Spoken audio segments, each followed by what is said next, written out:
केंद्रीय सूचना प्रसारण, युवा मामले तथा खेल मंत्री मंगलवार देर शाम ऊना पहुंचे और यूक्रेन से लौटे विद्यार्थियों से मुलाकात की। अनुराग ठाकर ने करीब 30 मिनट तक छात्रों से युद्धग्रस्त यूक्रेन के हालात तथा उनको भारत सरकार के माध्यम से वापसी के लिए मिली मदद के बारे में फीडबैक लिया। युद्धग्रस्त यूक्रेन से सुरक्षित वापस निकालने के लिए विद्यार्थियों ने प्रधानमंत्री नरेंद्र मोदी का आभार व्यक्त किया। उन्होंने बताया कि भारत सरकार की सहायता से ही वे कुशल वतन वापस लौट पाए हैं और उनकी वापसी का पूरा खर्च केंद्र सरकार ने वहन किया है। उन्होंने कहा कि भारतीय दूतावास के अधिकारियों ने भी उन्हें हर संभव मदद दी, जिसकी वजह से वे वापस आ पाए हैं। इनकाउंटर ऊना से सुशील पंडित की रिपोर्ट। मैं यही कहूँगा कि माँ गंगा का आशीर्वाद लेकर गंगा आरती करके मोदी जी ने प्रधानमंत्री पद ग्रहण भी किया, देश की सेवा करनी भी शुरू की और चाहे सूडान हो, यूक्रेन हो, अफगानिस्तान हो, हर जगह से भारतीयों को सुरक्षित लाने का काम किया।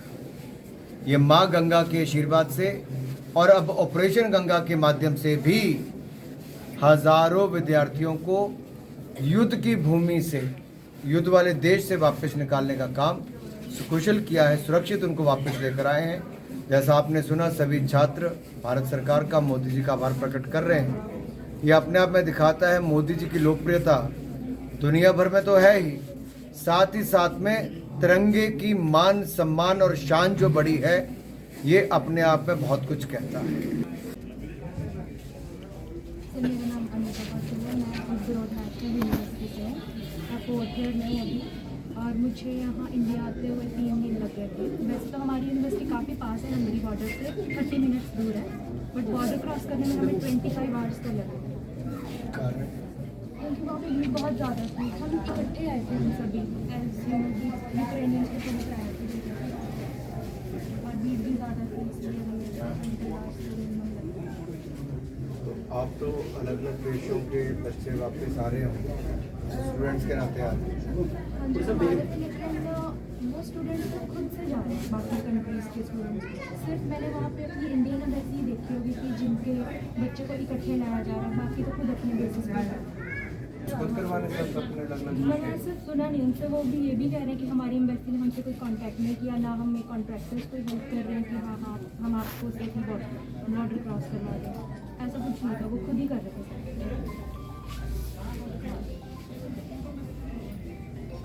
मेरा नाम आकांक्षा है और मैं 3rd ईयर की स्टूडेंट हूँ गुजरात नेशनल यूनिवर्सिटी से और मैं 27 मार्च को आई थी फर्स्ट फ्लाइट में और हमने लाइक 8 to 9 आवर्स लग गए थे हंगरी पहुँचने में और फिर वहाँ से हमारी फ्लाइट थी 27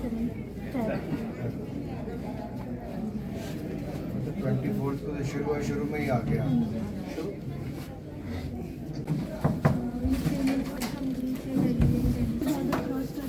तो प्रायोरिटी उनको मिल रही थी बट आगे सर मेरा नाम शिवांगी है। मैं भी इसके साथ ही आई हूँ, 4th ईयर 2nd सेमेस्टर में हूँ और उस्बेक से हूँ और हमने हंगरी बॉर्डर क्रॉस किया। वहाँ पे हमें 25 आवर्स लगे। वैसे हमें नॉर्मली अगर लगते तो 30 मिनट्स लगते, बट रश बहुत था इसलिए हमें बहुत टाइम लग गया। 3 डेज़ लगे इंडिया पहुँचने में। तो फ्लाइट उसके बाद कैसे आए थे आप? जब आपने बॉर्डर क्रॉस करके हंगेरियन बॉर्डर में आ गए तो फिर? इंडियन एम्बेसी की बस थी, वो हमें एयरपोर्ट लेके गई और वहाँ से हमारी दिल्ली की फ्लाइट थी उसी दिन रात को डायरेक्ट फ्लाइट शुरू हो गई आपकी वापस? हमें कल इन्फॉर्मेशन आई है कि 14 मार्च से ऑनलाइन क्लास स्टार्ट हो जाएगी हमारी। और बाकी आपकी अभी तक नहीं कोई इन्फॉर्मेशन प्रेरणा है। मैं और अंशिका साथ ही आए हैं। हम फिर वो ग्राउंड में थे, हम मिडल ईस्ट में थे अभी, बट हमारी सिटी में अभी स्टार्ट नहीं हुआ था ये बोम्बार्डमेंट वगैरह, लेकिन जिस दिन हमने लीव किया है उसके कुछ देर बाद ही वहाँ पे स्टार्ट हो गया। तो हमें 24 आवर्स लगे वहाँ पहुँचने पे और उसके बाद क्योंकि वहाँ से वो 1000 किलोमीटर था और फिर वहाँ पे हमें पूरा दिन लग गया ये क्रॉस करने में, क्योंकि वहाँ पे काफ़ी ज़्यादा क्राउड था, बहुत ज़्यादा, क्योंकि वहाँ पे यूक्रेनियंस भी थे और बाकी कंट्रीज़ के स्टूडेंट्स भी थे। तो उसके बाद हमें जब हमने वो बॉर्डर क्रॉस कर लिया तो आगे जो हमारी गवर्नमेंट है वहाँ पे हंगरी में, उन्होंने हमारी काफ़ी हेल्प करी। और जैसे कि आपने भी हमारी काफ़ी हेल्प करी, आपने पहले भी हमारा डाटा वहाँ भेज दिया था, तो उससे भी काफ़ी हेल्प हुई है। और उसके बाद फिर हमें उन्होंने वहाँ से रहने के लिए अकोमोडेशन वगैरह भी प्रोवाइड करी है। और फिर नेक्स्ट डे हमारी फ़्लाइट भी हो गई थी टाइम पर।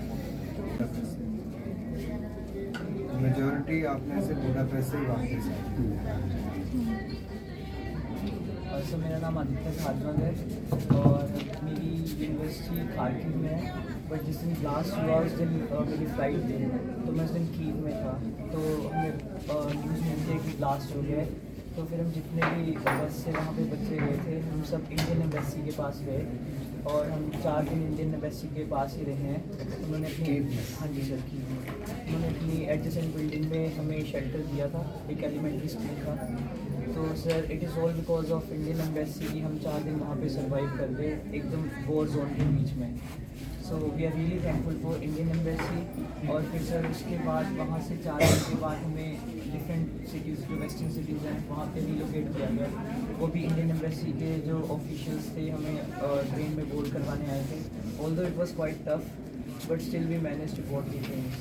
सो सर वहाँ से हम चर्नविक्सी गए, अराउंड 1700 किलोमीटर है। जर्नी बेसिकली 24 को स्टार्ट हो गई थी। हमारी 24 की फ्लाइट थी, वो इवैक्यूएशन पर्पसेस कर रही थी, बट वो लैंड नहीं कर पाई because of the bomb explosion. But हमें फिर बोला गया कि आप लोग कीव मेडिकल यूनिवर्सिटी में कुछ स्टे करें। And after that we stayed in Bogomolets medical university hostel. वहाँ पे हम लोग 4-5 दिन वहाँ पे बंकर्स में रहना पड़ा? सर वहाँ पे बंकर्स बेसमेंट्स में हमें कहा गया था कि सायरन वगैरह जब होता है तो you have to go there. तो उसके बाद हम लोगों को 28 को we decided to leave. We were 19 people and started our journey on 28। Like train journey में बहुत हमें बैग्स वगैरह तो और यूक्रेनियंस भी किसी की हेल्प। हम लोग जब लवीव पहुँचे तो वहाँ पर भी लाइक टाइम के अकॉर्डिंग हम लोग कर्फ्यू लग चुका था, तो हम लोग वहाँ पे कहीं पे किसी होटल में भी नहीं रह सकते थे। तो हमने रेलवे स्टेशन में अपनी नाइट जो थी स्टे करी और वहाँ पे फिर हमने बस करी थी और बस से हम लोग उज़होरोड पहुँचे थे। वहाँ पे उज़होरोड में हमने चौक से जामुनी बॉर्डर इमिग्रेशन ली थी, तो हमने हंगेरियन बॉर्डर क्रॉस किया। And after that Indian embassy help us a lot. They provided us like I guess the best hotels and हमें वहाँ पर काफ़ी अच्छी फैसिलिटीज़ प्रोवाइड हुई। एंड आफ्टर दैट हमारी नेक्स्ट डे फ्लाइट हम C-17 and they landed us here. रुकना पड़ा but the facilities were all like excellent facilities. वहाँ पे डिफरेंट ऑफिसर्स भी आ रहे थे इंडियन एम्बेसी से रिलेटेड। और बाकी तो इंडियन गवर्नमेंट ने हमारे लिए फ़्लाइट्स वगैरह अरेंज कराई थी, we are really thankful for that. अगर इंडियन गवर्नमेंट बॉर्डर्स ना खुलवाती तो sir it would not have been possible कि हम इंडिया वापस आ पाते। सो उन्होंने भी हमारे से बात की, जितना भी डेटा था आपने यहाँ से कलेक्ट करके भेजा। बाकी हम मीडिया पर्सन्स के लिए बहुत ज़्यादा थैंकफुल हैं। हमारे अपील आप तक पहुँचाई आपने, हमारे PM सर तक पहुँचाई। तो sir all because of United efforts आज हम आपके साथ हैं। Thank you sir. मेरा नाम समीर है, मैं सेकेंड ईयर MBA स्टूडेंट हूँ और मैं और कुलप्रीत हम लोग 2 मार्च को वापस आए।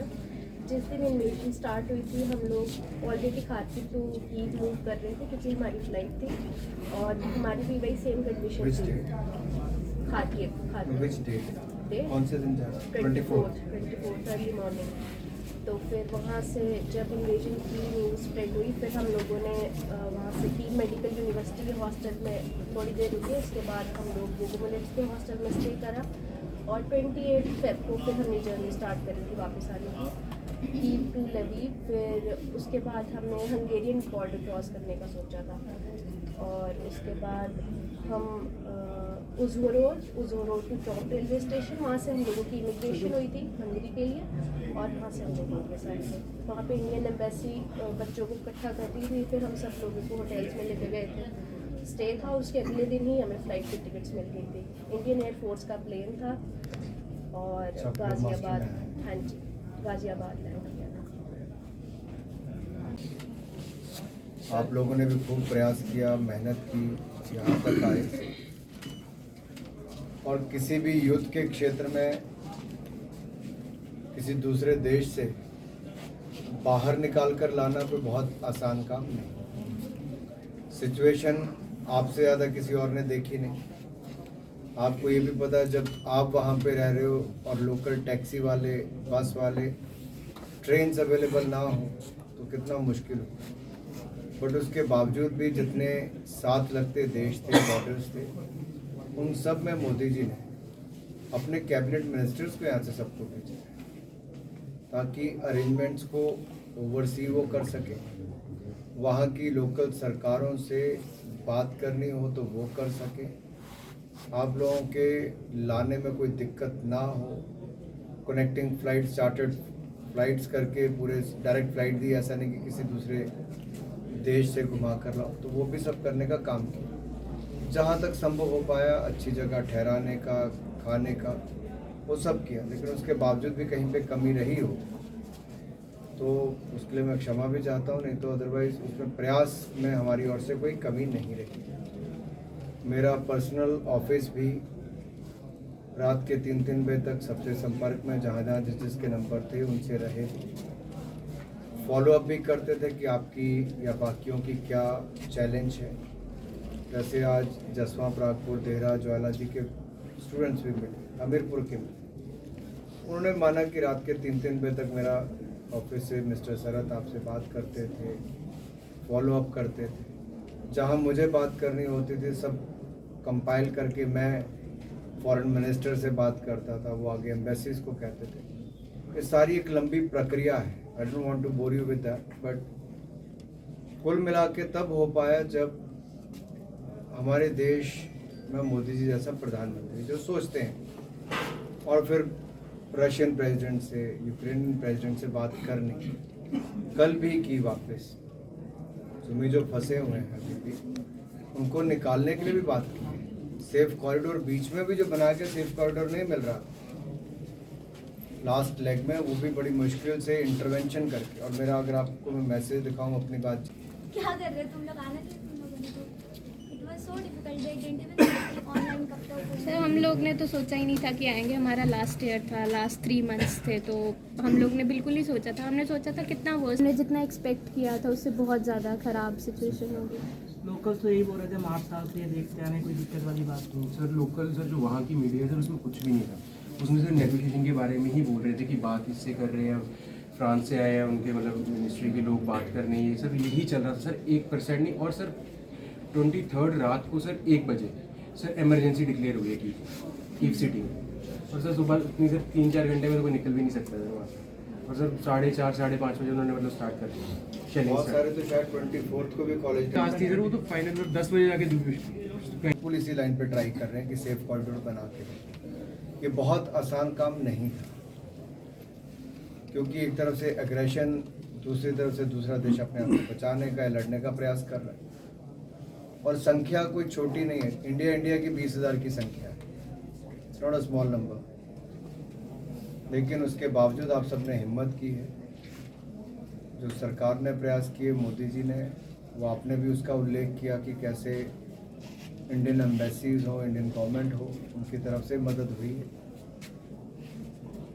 अभी जो लास्ट बैच है, मोस्ट प्रॉब्ली कल परसों तक वो भी एक बार क्लियर हो जाएगा तो सारे सेफ एंड साउंड वापस आ जाएंगे। बट मैं आपसे मिलना चाहता था क्योंकि कल हमारी कैबिनेट मीटिंग भी है, मैं प्रधानमंत्री जी से हम सबकी मुलाकात भी हो। मैं आप सबका एक्सपीरियंस भी उनसे शेयर करना चाहता था कि आपको क्या लगा हमारी सरकार की ओर से, वहाँ के हालात से। आप में से कुछ ने उनका धन्यवाद भी प्रधानमंत्री जी का किया, वो भी मैं उनको कन्वे करूँगा। जो ज्वाला जी देहरा हमीरपुर में किया वो भी कन्वे करेंगे, कम्युनिकेट करेंगे। लेकिन नेक्स्ट कम्युनिकेशन आपको अपनी यूनिवर्सिटीज़ की ओर से ही आएगी, जो ऑनलाइन क्लासेस और बाकी सब है वो तो है ही। Let us see how the situation goes in the next few days. Sir हम सब आपका पहले तो सबसे पहले थैंक यू करना चाहते हैं। आप नहीं होते तो आज हम यहाँ नहीं होते। और सर एक हम सबकी कंबाइंड रिक्वेस्ट ये है कि जैसे आपने खुद बोला कि मेडिकल की पढ़ाई ऑनलाइन नहीं हो सकती और वी डोंट नो कि हमें कब कॉल बैक करेंगे और मतलब कुछ बच्चों में इतना ज़्यादा ट्रॉमा है कि वो जाना भी नहीं चाहते and we have a cabinet meeting for tomorrow. So sir अगर हो सके तो हमारा मोदी सर से यही मैसेज है कि प्लीज़ अगर हमें यहीं पे अकोमोडेट किया जाए that would be the best gift for all of us. मतलब जितना भी ट्रॉमा है आई थिंक बच्चे सब भूल जाएंगे अगर ये गिफ्ट हमें हमारी सरकार और दे दे। सरकार ने बहुत कुछ किया है सर, बस ये लास्ट चीज़ हम रिक्वेस्ट कर सकते हैं हम सबसे। सो प्लीज़ अगर ये हो सके तो we would be really grateful. convey that